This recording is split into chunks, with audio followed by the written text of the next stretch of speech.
Still reading from the Introduction to Psychic Energy by Dr. Esther Harding. The force that lay behind the revolutionary movements in Europe was not something consciously planned for or voluntarily built up. It arose spontaneously from the hidden sources of the Germanic psyche, being evoked perhaps, but not consciously, made by willpower. It erupted from unfathomable depths and overthrew the surface culture that had been in control for so many years.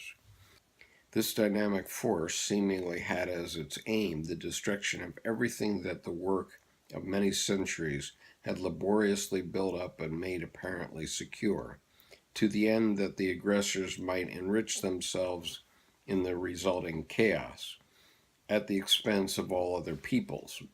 Meanwhile, ensuring that none would be left with sufficient strength to endanger the despoilers for centuries to come.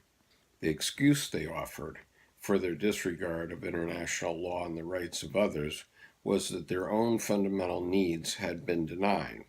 They justified their actions on the ground of instinctual compulsion, the survival urge that requires living space, defensible borders, and access to raw materials, demands in the national sphere corresponding to the imperatives of the instinct of self-preservation in the individual.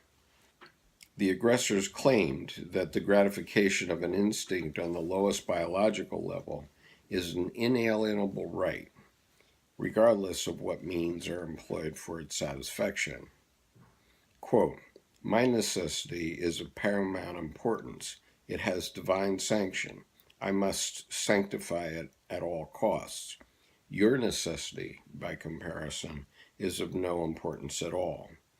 This attitude is either cynically egotistic or incredibly naive.